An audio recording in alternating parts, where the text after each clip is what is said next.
বন্ধুরা আজকে আমি একটা রেসিপি বানাবো, যেটা তোমাদের সাথে শেয়ার করতে চলেছি। এটা হচ্ছে কি দেখতে পাচ্ছ, এটা কি বলতো? হ্যাঁ, ঠিকই ধরেছো, কাঁকরোল। কাঁকরোলটাকে আমি আজকে একটা কাঁকরোলি নিয়েছি, নিয়ে আমি সেটাকে দুভাগে ভাগ করেছি। দেখো করে নিয়ে এবারে কি করেছি, এটাকে সিদ্ধ করে রেখেছি। সিদ্ধ করার পর আমি এটার ভেতরে যে অংশটা দানাগুলো, সেগুলোকে আমি চামচ দিয়ে কুড়িয়ে বার করবো। কিভাবে বার করবো তোমাদের সাথে অবশ্যই আমি দেখাবো। তো এটাকে আমি এখন স্পুন দিয়ে দিয়ে ধীরে ধীরে ধীরে ধীরে এটাকে এইভাবে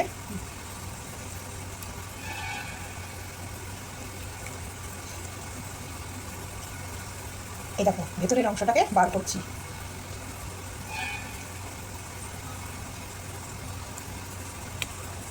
দেখেছো বন্ধুরা, দেখো এটাকে আমি বার করে এখন এটাকে পুরো এরকম করে রেখে দেবো।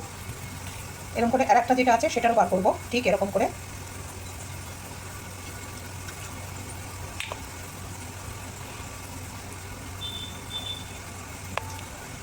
দেখো আমি এটাকে বার করে রাখলাম।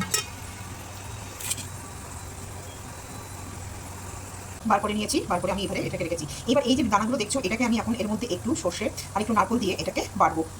ওটার জন্যই বলেছিলাম সর্ষে, কাঁকরোলের ভেতরের যে অংশটা আর হচ্ছে নারকেল, এই তিনটে এখন আমি একসাথে একটু বেটে নেবো। আপনারা চাইলে গ্রাইন্ডও করতে পারেন, তা আমি শিলেই বেটে নেবো। এটাকে বেটে নিয়ে আমি কাঁকরোলের মধ্যে পুর বানাবো। তো দেখতে থাকুন। দেখো বন্ধুরা, আমি এটা ওই যে কাঁকরোলের পুরটা আমার বানানো হয়ে গেছে। এবার আমি এটাকে কি করবো, দুটোর মধ্যে এরকম করে এটাকে ভরে দেবো। এর মধ্যে নুন হলুদও দেওয়া আছে অবশ্যই স্বাদ অনুসারে।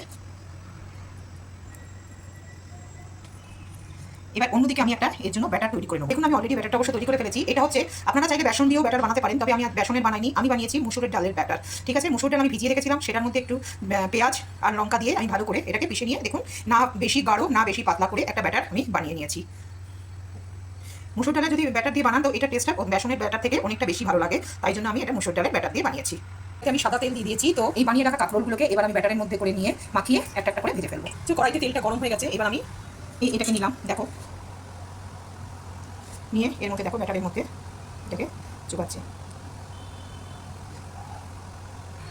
এবার দেখো কড়াইতে আমি এটাকে দিয়ে দিচ্ছি।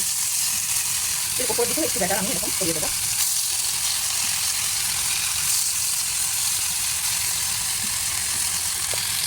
দেখো বন্ধুরা, কাঁকরোলের এরকম বড়া ভাজা আমার বানানো হয়ে গেছে। তাহলে এই রেসিপিটা তোমাদের কার কেমন লাগলো অবশ্যই জানিও। ভালো লাগলে একটা লাইক করো আর একটা কমেন্টস করতে ভুলো না। তা ঠিক আছে, চলো সবাই ভালো থাকো, সুস্থ থাকো।